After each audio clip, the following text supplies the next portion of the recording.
We're recording. And welcome to the podcast, everyone. And all I just got to say for this intro is I did not hit her. This is bullshit. I did not hit her.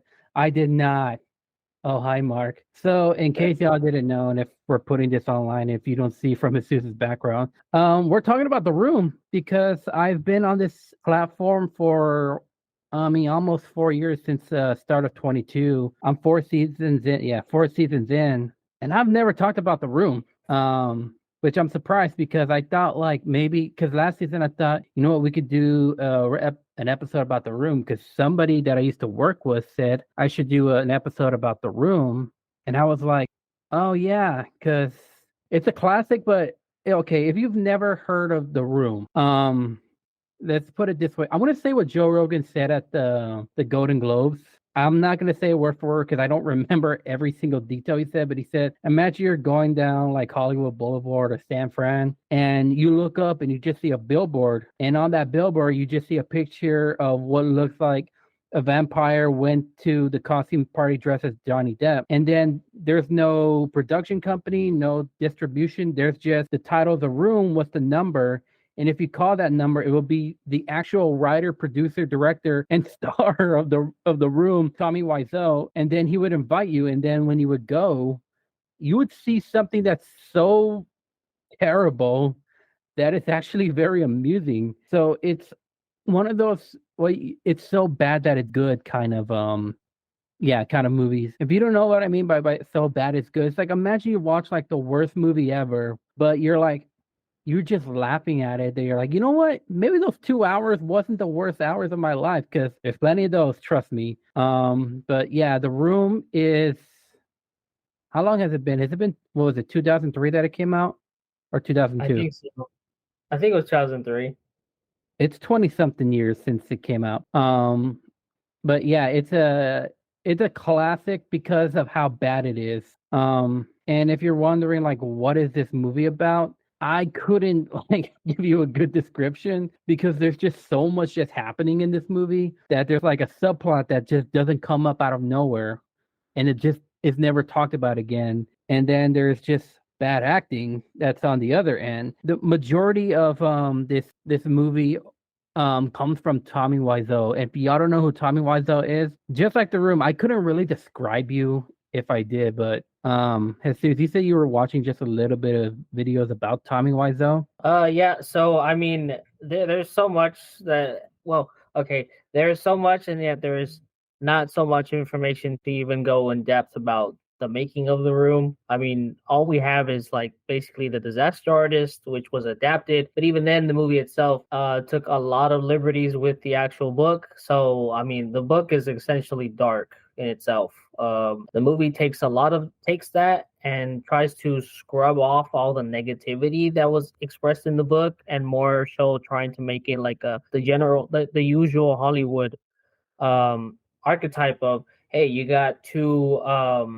have somebody who literally is like an underdog and trying to step foot into the American dream. So I mean that's commonly what films are anyway. So that's what they went for that approach in the film to make it seem that, hey, the making of the film was overall like a little bit hectic, but not as severe as you think it is.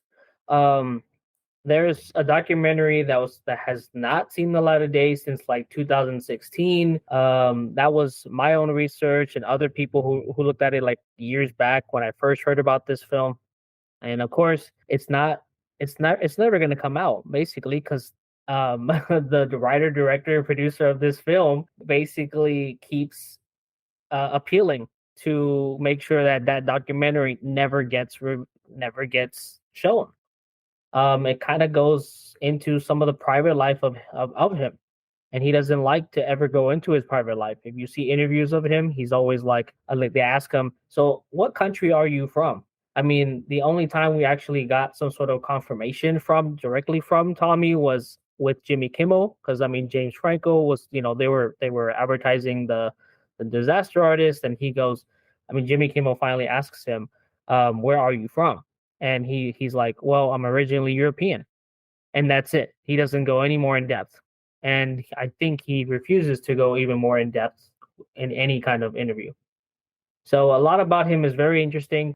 I'm sorry, I'm kind of going on a ramble here, but I mean it is a rabbit hole in of itself. If you've seen Disaster Artist, I guess Seth Rogen was playing the script supervisor of the. His last name is Sinclair.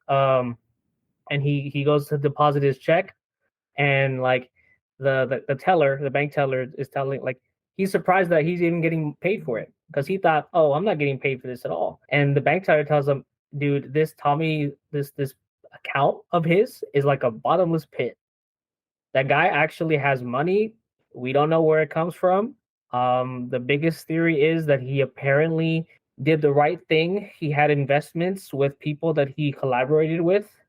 And actually, fun fact, they're both those two people that he thanks the most are in the executive producer credits of the film. But anyway, the point is that apparently he's got some investments with San Francisco real estate.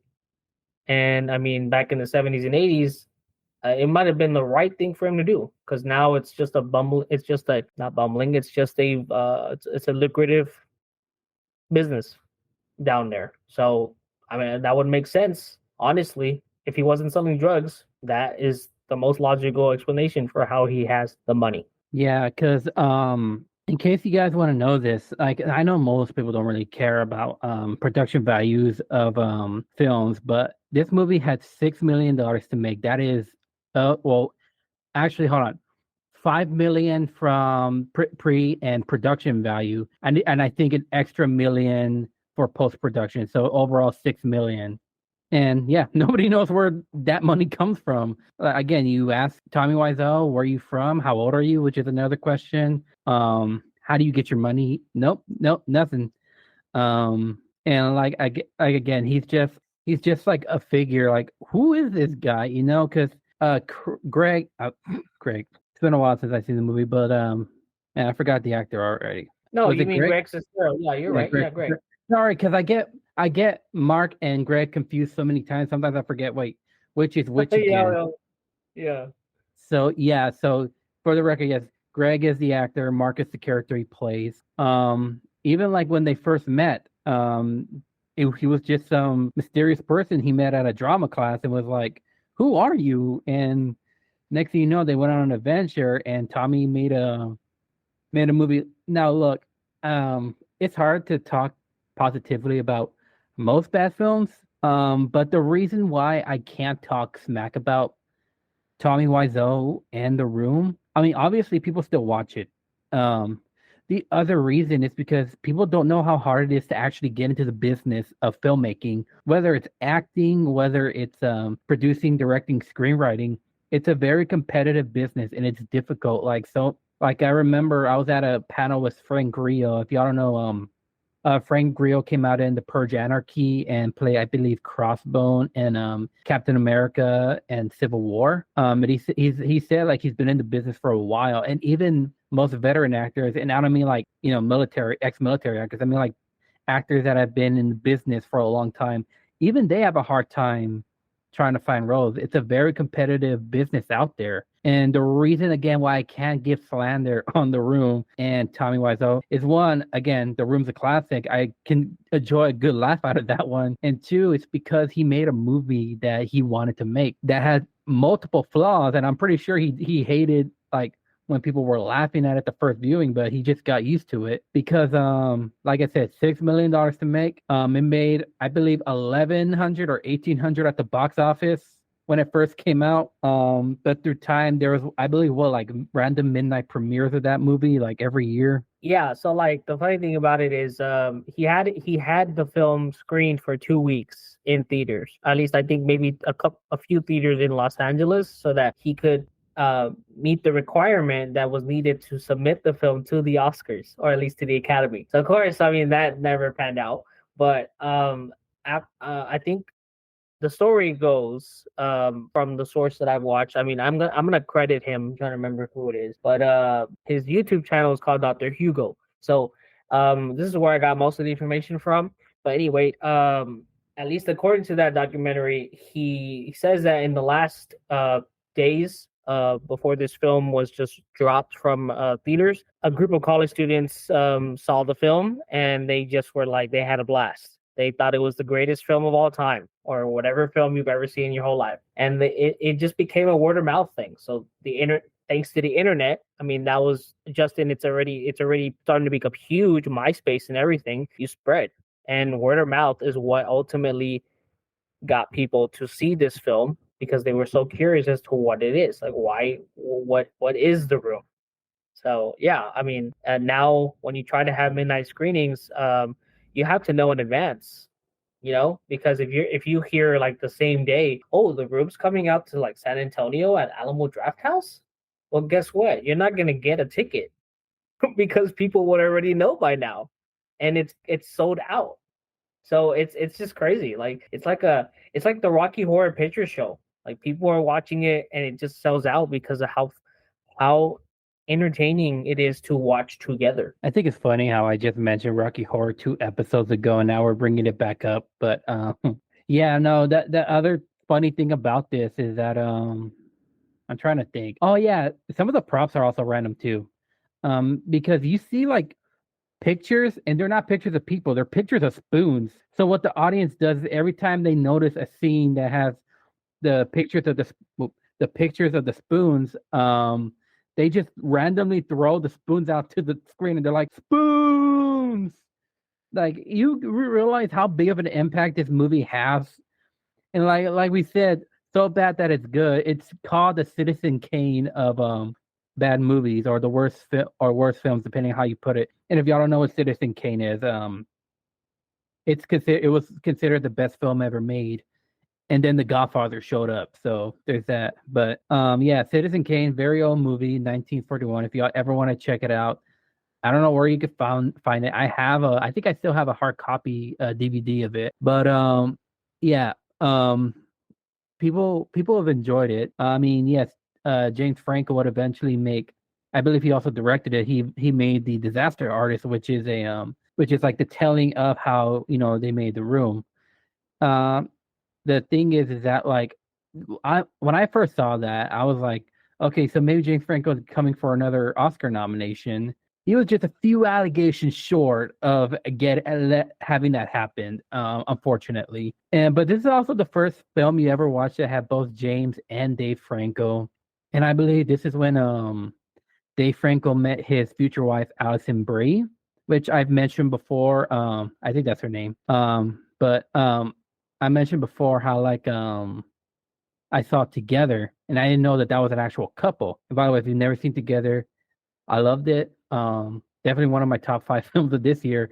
Just be prepared, because if you're not a fan of body horror, especially if you've ever seen The Substance, just be prepared, because that was something. But to topic, yes, it's such a great. I wouldn't say great film. It's a great time to watch.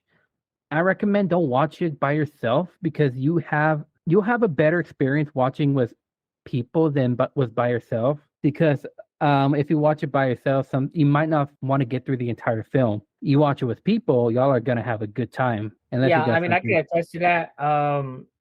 I watched it again this afternoon, and I mean, I'm not gonna lie, I had a couple of times where I already knew what famous lines were, so I could already repeat them as soon as they're said, and it's just funny hearing it anyway. But some of the scenes when it's supposed to be serious, it lags and it drags. So I was just on my phone for those moments. But if you're watching it with a group of people, better yet, you go to a theater and watch it.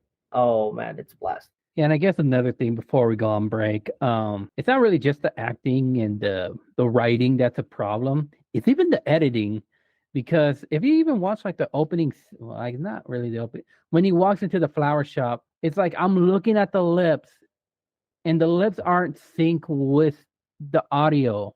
And I was like, okay, so yeah, now I know what I'm getting myself into. And then not only that, it cuts to like a 5-minute sex scene that you just see nothing but Tommy Wiseau's bare ass pretty much the entire time.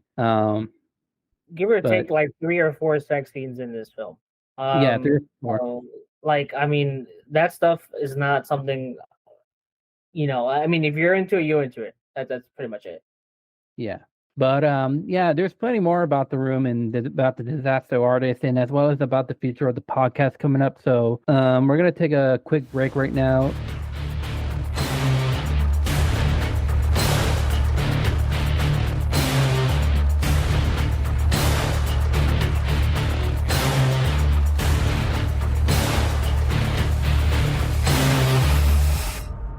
All right, and we're back, and you're tearing me apart, Lisa. So I don't know. We're probably just gonna randomly say just a bunch of lines in this segment because I mean, yes, there are times when we would like talk about the plot of a film like from start to finish, even though we leave out a lot of detail. Some we don't because we figured, some movies we should just have y'all watch for yourselves. This one, I would. But like I said in the earlier, it's kind of hard to, like, there's a plot in this movie. You just really gonna have to like dig in there because yeah, basically the main purpose of the plot or the main like synopsis is basically Johnny.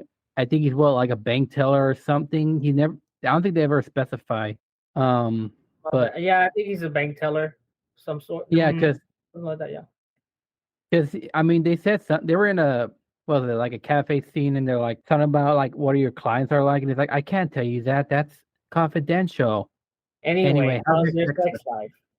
life? Okay, guys, we can't help ourselves when it comes to this, but yeah. So basically, like Johnny eventually finds out his girl um is having an affair with his best friend. That's basically what the synopsis is should be. And why I say should be is because there's so much added in there. There's this young kid in there named Denny. And by the way, he looks like a kid, but he's actually older than Greg by a lot, actually. Yeah, that's fun. And it's like you don't even know how they know each other, by the way. Like he's just some random kid.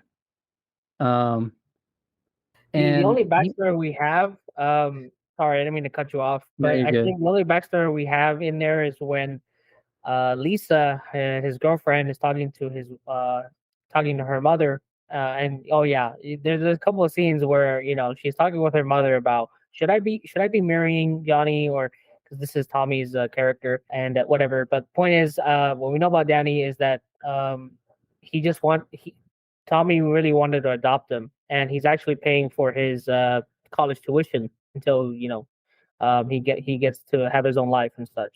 So I mean, it's trying to emphasize the fact that Johnny is a very sympathetic, should be a sympathetic man, very sympathetic, and the audience should feel the same.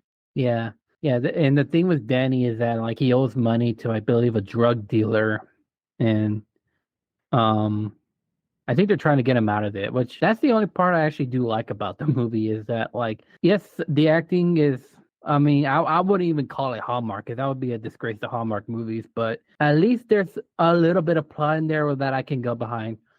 Then there's a random subplot that doesn't even get brought up again where like as we mentioned most of the time, Lisa is always talking with her mother. They're having, I believe, tea, and the mother just says, well, I got the results back. I definitely have breast cancer and it's never brought up again. I was like, what's going on here? Because I don't know. Like again, it was supposed to be a little subplot. It's supposed to be something like, according to the Disaster Artist film, the actress who plays the mother actually asks Tommy and is like, "What's the point of this whole breast cancer subplot?" And he goes something along the lines of, "It's a plot twist or something." Yeah, She's like, "Well, why doesn't it get brought up again?" He doesn't answer that. yeah. Because the other thing is that like I've taken multiple script writing classes, and even if you're not a filmmaker, you know that like the one of the things about the writing is that the purpose of writing a character is you have to give them some development to the point of actually having something there that you resonate with that character. You don't get much of that with the mom. It's you even act like Lisa at that moment where she says, I definitely have breast cancer.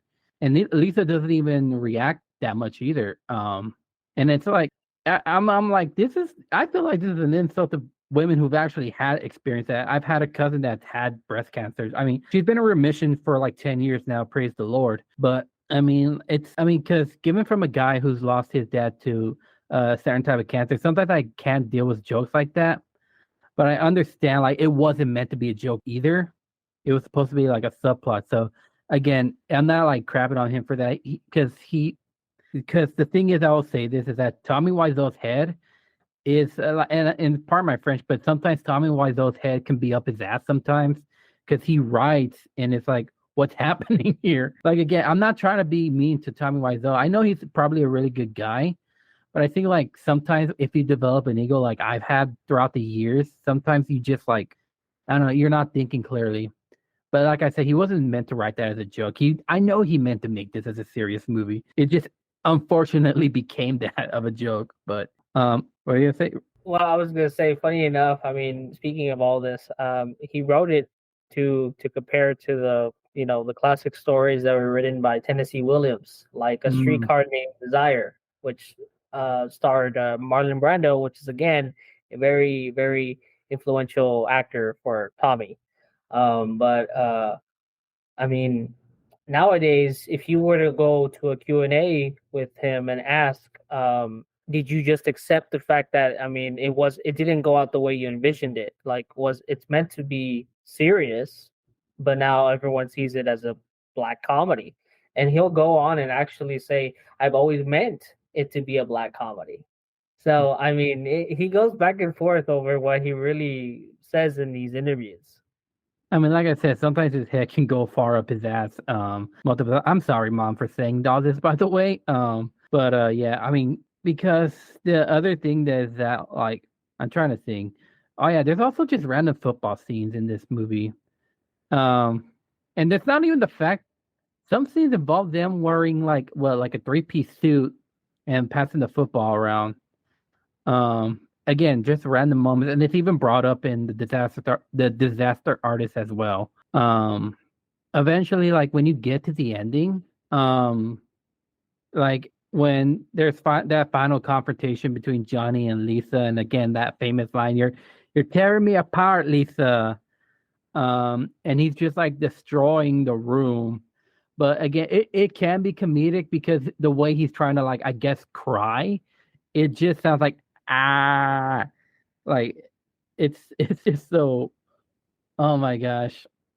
You know what? I might actually just watch it after this because I'm thinking about it. It's like when I talk about a movie that I really, really like, or even sometimes I take a kick out of, it's like, man, I should watch this movie now because it's like it has that effect on people. I mean, that's what a good movie does, or a movie with effect on you. But I mean, you're probably gonna watch it after this is over. So Personally, watch it in parts, and once you get to the sex scenes, it drags. So just fast forward that, yeah, or just put it on mute and be on your mhm. phone, because that's all I did when those scenes came up. I was like, no, forget this. I'm not doing that. Yeah, the thing is that like it's just again out of nowhere they take forever. And like I said, you see more of Tommy Wiseau's back end and longer than you think you should have, which is not at all. So yeah.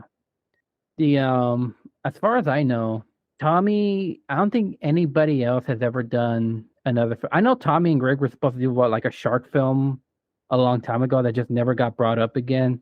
Um Just to add to that real quick, it's I mean, the movie was finished, and they just have special um double features with it. They just put it next to the room so people can watch the new shark film they made, and then they can watch The Room. So I mean, there's gonna be a screening in Dallas. I actually was looking at it this afternoon too. I looked at the website of his, another rabbit hole. But like, yeah, he's actually that movie's done. They've been doing screenings, but they just do roadshow stuff. So like, I don't ever see it coming out to like, was it statewide? I don't see it doing that. They're just gonna, if they show up to San Antonio, well, that's your chance. If they don't, they don't. yeah, and I know they did a movie called Best Friends, which again I have yet to see, but I'm kind of interested. Probably somewhere on the line of like The Room, I guess. Honestly, it has a genuine story, like at least a genuine plot that you can follow with. And again, it wasn't directed by Tommy or Greg. But I mean, the director, I forget the person's name at the moment, but that director really did use them well.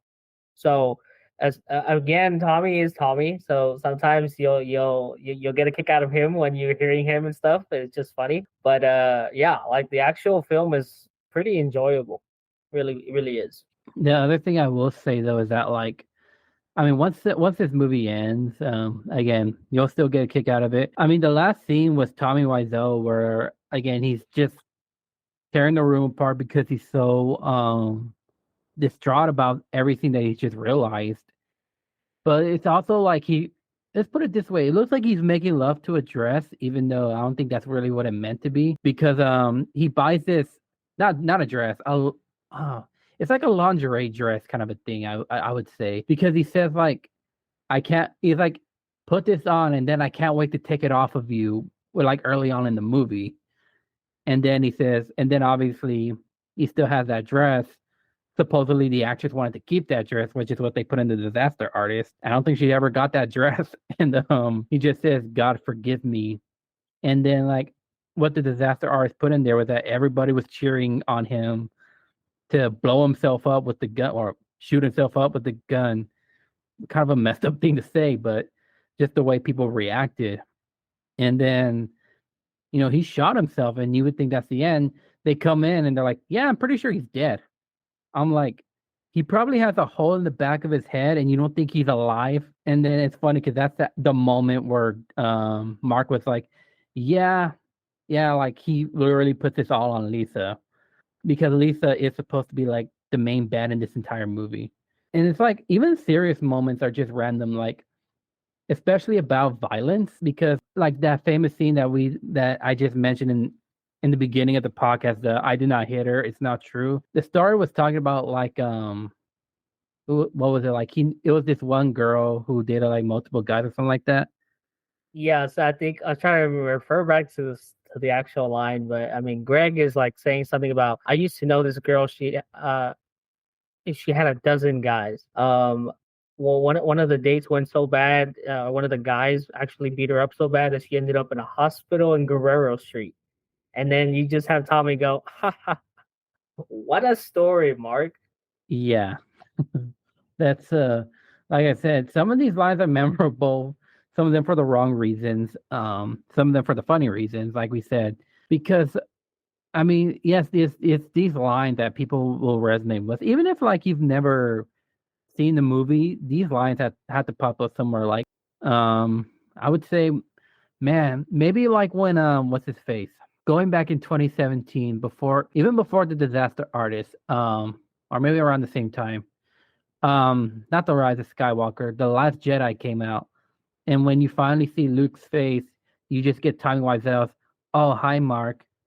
Given, of course, if you know, Mark Hamill was obviously the guy who played Luke Skywalker. Which, just for an information, if you ever want to see Mark Hamill at a convention, I have yet to meet him. I don't think I ever will. But just be aware that his is like between $400 to $700 to meet him.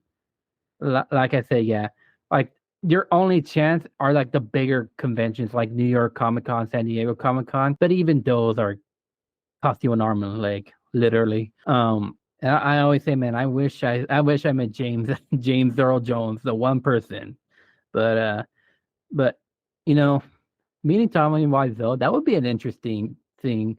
I could just imagine if he was at a convention and just the line that he would be at. I'm just imagining like how big that line is. I mean, I've been to many conventions where the line is like a crowd. I mean, Batista, the Hardy Brothers, who else? There's a lot of them. Jeff Goldblum.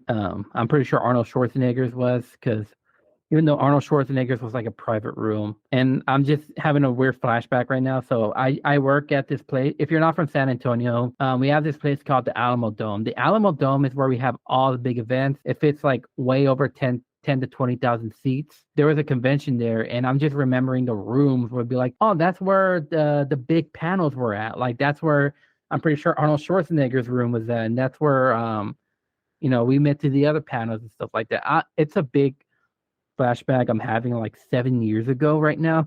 But back to it. I'm pretty sure, and again, I would love to have a meet and greet with Tommy Wiseau and just having like the most weirdest conversation you could ever have. I don't think he does, but I mean, it would be interesting. I'm pretty sure the normal questions he would get is, "Where are you from? How old are you?" The normal stuff. Because, like I said, he's a big mystery. But all I can say is, oh, hi, Mark. Yeah, I'm just dragging along. Unless you got anything else about the movie you want to share. Um, I mean, we kind of said everything we were like everyone's been said. I Yeah, guess I could say like how I actually got introduced to the room.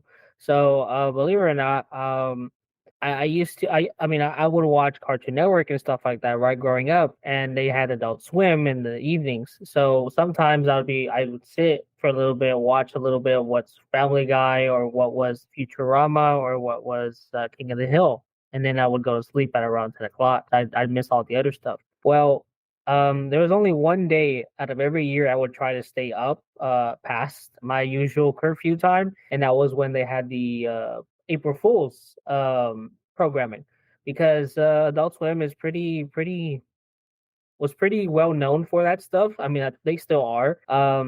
But yeah, it's like one of those things where they like imagine you're watching Family Guy, and that April Fools programming is just like every single episode from Family Guy and whatever show they air after is just nothing but fart noises. So anytime the audio is supposed to be them talking, it's just fart noises. That was just a simple little joke that they would do, and every year was different. So bar none, I think it was 2011 or 2010. I didn't know what their April Fool's joke was going to be, so I stayed up for the usual time, and I think it was around the 11 o'clock that I would hear the very opening sequence. They actually aired like maybe the first 5, no, sorry, the first 2 or 3 minutes of the room. So I saw the screen, I saw the titles, opening credits, and I see the room. And I'm like, what's the room? And I look it up later on, and that's how I found out what it was, etc. I didn't see the movie because, as I said, it only showed the first 3 minutes. Apparently, for 3 straight April Fool's jokes, they would air the room. So instead of you seeing Family Guy or the newest episode of Rick and Morty, not Rick and Morty, but you know what I mean, like the newest episode that you wanted to watch, it was The Room. So it would upset people because they were like, "Oh, we watched this film 3 years in a row now." So that after the fourth consecutive year, everyone's like, "Oh, great, it's The Room." It's the internet. They're saying it's The Room again. Why are we watching The Room? Psych. After those 3 little minutes end, it transitions to Tom. If anyone as it recognizes Toonami, as they grew up watching anime, it literally says The Room now available on DVD, and it just cuts to Tom saying, "Well, you guys, it's actually what a great April Fool's joke, guys. We're actually gonna put on Toonami." And keep in mind, for those who grew up during that time, Toonami ended like 5 or 6 years before that. So we didn't get Toonami for 5 or 6 years. And then on that April Fool's joke, the April Fool's joke was, you guys are getting classic Toonami. So for the rest of the night, it was literally nothing but classic anime. And then that's what started the whole craze of, hey, let's bring back Toonami. I mean, now it's a staple. Now on Saturday nights, you can watch the newest episode of was it Demon Slayer and whatever is being aired with Toonami at that time. So yeah, that's how I first got introduced to the room, and then I started looking it up, and yeah, it just became a rabbit hole in of itself. yeah, and then Asus introduced me to the room around the same time the Disaster Artist came out, and then I saw it, and I think I don't remember what I said to you directly. I said something about like it's making my ears bleed or something like that. And like that just lets you know what kind of how I felt. One last thing, I guess, before we go on break, and we could talk a little bit about the Disaster Artist and what else I got for the podcast. If you ever watch any outdoor scenes from the room, you can tell most of those aren't even outside. Like just look at the background, and you're like, is this a background? Is this outside or is this a green screen? Most likely, it's two of the others, but. Yeah. Sorry, you go ahead. Keep going. My bad. No, I think that was about it. No, I was gonna add one last thing since you brought it up. So the scenes where they look like they were shot on green screen in the background. So yeah, I mean the funny thing enough is it's so weird. I don't know why he does this. But the disaster artist even brought this up. But I mean, you're shooting outside on a roof. At least that's the setting. He owns a building. And at What? that time, he still owns a building to this day, right? There's a building he owns. He doesn't actually sell stuff anymore like he used to, like at a physical storefront. He sells stuff online now. But that building is now either like a studio, so people can use it for like art stuff or whatever. I think a pizza restaurant is at the first floor, along with the International Spy Store. So I guess like if you remember the spy museum kind of thing. So anyway, businesses are there. Another reason, another way of possible income that he's receiving. And the background, funny enough, from the movie when they're in the rooftop, that whole background of San Francisco landscape is actually what the rooftop of his building looks like. So I don't know why he decided it would be okay to go ahead and not do the rooftop in his building, but go ahead and take the landscape view of San Francisco and then just edit and post edit and put that as the green screen. It's just so wild. Like I don't know, like why waste that money? Like you had a building. But that that's just Tommy for you. Yeah. I'm just baffled at this point. I don't know. Maybe he just wanted to stay in the studio because majority of this was all in the studio. But I don't know. But we'll talk about it more. We're gonna go on another break right now.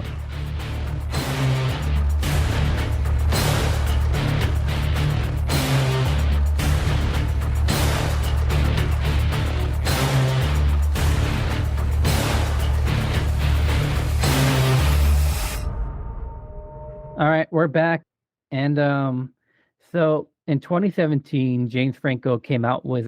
I was gonna say The Room. James Franco came out with The Disaster Artist, which is the making of The Room. We've brought it up a bunch of times. So in case y'all don't know this, James Franco plays Tommy Wiseau. Dave Franco plays Greg. And what I do know is that when Tommy Wiseau was brought up, was like, if there's anybody that can play you, Tommy, who do you want to play you? One of them being, and weirdly enough, I kind of mentioned the joke a while back. One of them being Johnny Depp, and then the other one being James Franco. James Franco was the only one that actually said, "Yeah, I'll do it." He said, "I'll also direct it as well." Somebody else, I don't know who, but somebody else wrote the screenplay because this was based off a book by Greg about his experience, and just like what as he said, even the book is vague on a lot of things. But it's interesting how, like, even if this all doesn't happen, it's interesting how they met because they met in drama class. Tommy did a scene from A Streetcar Named Desire by Marlon Brando, which we've mentioned before. That was Tommy Wiseau's like role model as well as I guess his favorite film. And if y'all don't, man, I haven't seen A Streetcar Named Desire, but if you've ever heard somebody yell out Estella, that was from A Streetcar Named Desire, and Tommy Wiseau, I guess, was doing that scene, but all he kept saying was Stella, and just very over dramatizing that scene, because like, and I guess that's where they actually meet because I think what Greg loves is that how fearless Tommy was on like performing, because as I said in the beginning, the acting gigs, the directing gigs, the writing gigs, everything involving filmmaking, even what is it, theater production or local theater, it's a tough industry to get to. It's a competitive industry. You got to stand out a lot more. Which again, why I commemorate Tommy for making a movie, even though like it didn't come up with what he wanted to receive, but he did what he set out to do, and it shows. Like The Disaster Artist actually shows like how competitive it is and how like good you have to be, because there's scenes where like they're at auditions and they're telling Tommy like we can't hire you because you have this accent that we don't know about, and then can you at least try to lose the accent? And that accent is still brought up to the point where it's like Tommy's like, you know what? I'm gonna write my own movie, and it took him like 3 years to write the whole script. Because, well, I mean, in the movie, it looked like it took 3 years because they've been in the '90s. Yeah, because it was just a random encounter too. One of my favorite scenes is that like um they agree to go to Tommy's place in San Fran, and Greg's mom was like, "Why are you just going on a road trip with this random dude that you just met? That we don't know, God knows how old he is." And it's like, "How old are you?" It's like, "Oh, I'm Greg age. Oh, you're 19. Well, I just turned 14. Oh, happy birthday!" Like that's, and the journey goes on from there, and you see like the production hell of The Room. Again, when you watch most like based on a true story kind of films, everything can be over dramatized, or like when we mentioned Amadeus, how like everything, not everything was actually happened. A lot of it was just, based on the screenwriter, on what he put in it, because the screenwriter was also the playwright, which Amadeus was based off of. And then again, story kicks there. He makes this movie. He wanted Greg to be part of it because Greg's been there since the beginning. And I believe they're still friends to this day. And, we get the making of The Room. And then there's that scene in The Room that I didn't even, oh, yeah, in The Room that I didn't even know took 200 takes, or, well, if it was Stanley Kubrick, it would definitely be 127, or 100, was it 127 takes of The Shining? It was? Okay. Which is funny because I'm bringing up 127 hours, which was a James Franco movie. I don't realize how many connections are there. And if we're going back to what do you mean by 127 take with Stanley Kubrick, it's because I'm thinking of the rap out to like actually help me out, do another take and get it right. 100 or the 147 times. Yeah. So it's 127 times. oh, okay. Yeah, sorry. So if you're going back to it, the scene was, I believe, Jack going through the door in The Shining took 127 takes. I think that might be true. I mean, I've heard another version of that, which is like 127 times of when I'm already drawing a blank. Of when Jack is trying to basically like grab the axe from his wife. So she's going up the stairs, and she's trying to say like, "Get away from me," and he's like, "I'm not gonna hurt you." That apparently took 127 takes. It might be that then. But yeah, anyway, that's what I mean by like 127 takes of them trying to get that one line that I did not hit her part, to the point where Greg just gives him a water bottle, and apparently it works, because it's always funny. He's like, "What's the line? I did not hit her. I did not. It's not true. I did not hit her. I did not. Oh, hi, Mark." Like, and then it's like, "Action. Say action louder so I can hear you." Oh my. Oh man, I'm just imagining that. I'm just remembering that time we were watching that in the theater too. He's like, And "What is line?"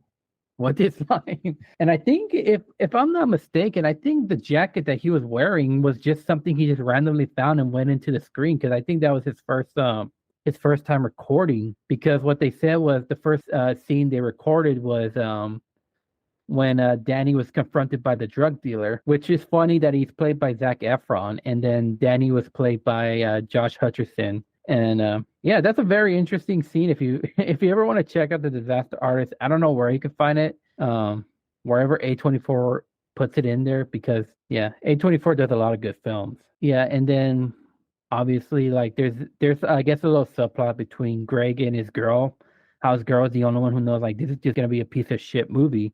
And even Greg knows that too. And do you know if there was actually any evidence of like him being confronted by Bryan Cranston on doing the Malcolm in the Middle episode? Because I know that was put in there for the movie. I'm not entirely sure. I haven't read the Disaster Artist in a long time.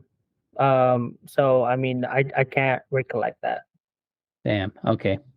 I was hoping there was something there, but in case y'all want to know, like Greg ran into Bryan Cranston before Breaking Bad, because this was when he was still doing Malcolm in the Middle, and Greg at that time had a beard, and he was supposed to shave his beard for the role of Mark, and Bryan Cranston liked that he had this beard because I think there was an episode of Malcolm in the Middle, and forgive me, guys, I have not seen like every episode of Malcolm in the Middle. I've only seen like the most maybe like 8 episodes, and it was just all in random order. So it's like one episode I'm watching where like Frankie Muniz is like 8 years old, and then the next thing you know, I'm watching another episode when he's like 14. And still throughout all this season, the brother is still in military school for some reason.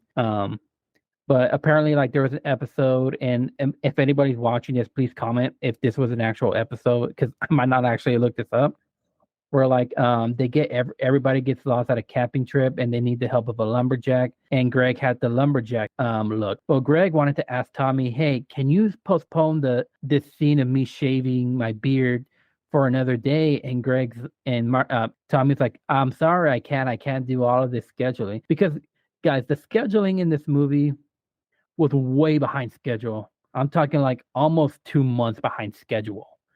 And you know, there was this argument to the point where like Greg's like, okay, I guess I'll stay for the movie. And like you just see them shaving his beard and he's just pissed off his mind because the purpose is basically Greg only did this because he wanted to be an actor. And then an actual acting opportunity comes up, especially for a big show like Malcolm in the Middle, which is I'm questioning why it's coming back.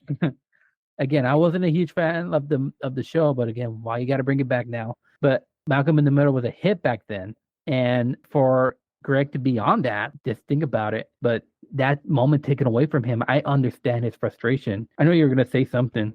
Well, I mean, I just kind of looked it up real quick. No, that scene isn't really talked about in the book, or at least it's not to that dramatic effect. So Greg kind of mentions, at least in the book, that it didn't really occur, or at least when he was asked later on when the movie came out if that was a real thing, and he was like, no, not really. He never got an actual meetup with him, or he didn't really get a call to get into Malcolm in the Middle. I don't know. That would have been an interesting story though. But I mean, good for side plot. I mean, good for plot reasons. Yeah. Again, everything that's always brought up is brought up. Like, Jackie Weaver, who plays the mom, or who plays the actress and the mom, who plays the mom in the room. There's so much to say, and like she's always bringing up like it's a subplot that doesn't get brought up again. And I always think it's funny how like when you watch the Disaster Artist and you watch the credits roll, you see like them like reenacting the scene side by side. And it's also interesting how like you even get the movements. Like there's a scene where like Mark kind of like sits back and he rolls his eyes this way. And then they did the same thing. Dave Franco kind of like leans back and rolls his eyes in the same way. I don't know why I'm saying this way when mostly are just gonna hear me. I don't know which way I'm talking about. So let's put it this way. From if you're watching the screen, his right, the right. Both the sides are on the right side. I'm trying to think like his right or left. It's hard to mention something like this. And then obviously the famous scenes like, you're tearing me apart, Lisa. Why are you so hysterical? Oh my gosh. I don't think that was part. I don't think that was part of the actual script. I'm pretty sure she was actually asking, "Why are you being so hysterical?" Because even I would be asking that. Yeah, But like, do you understand life? Do you? Pretty much, yeah. So it was a great movie. I really enjoyed it. What was I gonna say? Like I said, we said earlier, we thought like, oh, maybe James Franco could finally get another Oscar nomination because he literally has not had one since 127 Hours for Best Actor. But if you've known about James Franco for years, you know that he's had allegations for like the past 7 years, and the allegations came up during the time of Oscar vote. So there's two different types of Oscar votings. There's the voting on who should we nominate, and then there's the Oscar voting on who should win. And during the time of voting who should get nominated, that's when the allegations came in. And that's why he didn't get nominated for Best Actor. The movie did get nominated for Best Adapted Screenplay. And that's all it got nominated for. James Franco did eventually win the best actor in a motion picture, comedy, or musical. That's a mouthful to say for the Disaster Artist at the Golden Globe Awards. And he brings up Tommy Wiseau. Funny enough, when he brought up Tommy Wiseau tried to take the mic from him. But yeah. And then in the background, you just see it's the Rhythm of the Night, which is played at the credit. And then if you ever stay to the end of the movie, you just see Tommy Wiseau at the end of the movie, like Tommy Wiseau, and then James Franco playing Tommy Wiseau, and then you just see the two, interacting with each other. It's literally Tommy Wiseau talking to Tommy Wiseau. Makes me laugh so hard that ending. He's talking to him. He's asking, "Where are you from?" And he's like, "Charlemagne," or sorry, not Charlemagne, New Charlotte, Orleans. New Orleans. And Yeah. he goes, he basically bugs him off. He says like, I don't want to talk to you right now. So then the real Tommy, he's like, people are very strange these days. Oh, hi, Betty. Yeah, man. Yeah, y'all should check both out, just for the fun of it. But yeah, finally got to do the room. Been holding it off for a while, but I finally got a chance to do it. As for the future of the podcast, we still don't know.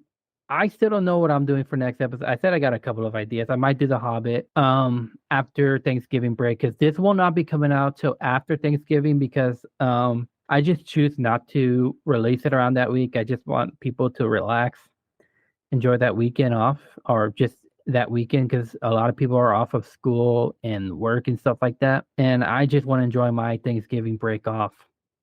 Well, so you'll be getting this after Thanksgiving. So happy Thanksgiving, everybody. And then I'll probably I know I mentioned I was gonna talk about the Hobbit. I probably will, but definitely the next one, if I can get anything done, we could.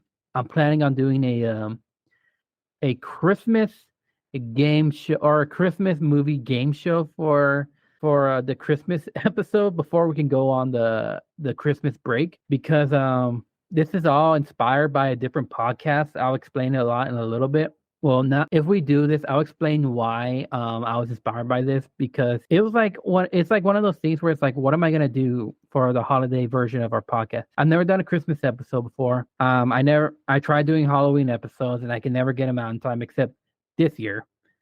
But this Christmas episode, I'm literally like, I am gonna do this even if it kills me, which I hope to God it doesn't. But yeah, all I can say is oh, happy Thanksgiving. Why did I draw a blank there? I was also trying to think of a clever room line to say goodbye, but I Oh, can't think of anything. I got it. I got it. What? He says something along the lines of, if the world were to love each other, oh no, sorry, if everyone were to love each other, the world will be a better place to live. Yeah, which is interesting because given like past current events within these past 2 months, we kind of need that. Like I said, 2025 hasn't really been the best year. Even for me, I'll explain in the next two episodes on why that is. But yeah, you guys, I love you guys. Happy, again, third time, happy day. Oh, I got it. Happy Thanksgiving. Trying to say it like Tommy Wiseau. But Remember, you guys are wonderful. What? sorry, Yeah. I didn't mean to cut you off there. I was just trying to remember something that he did say. He said sometimes in a couple of like interviews or Q&As, he tells everybody at the end, he's like, and remember, be good. Yeah, that's actually a good one too. You guys have a great night, day, morning, whenever you're listening to this. And we're signing off.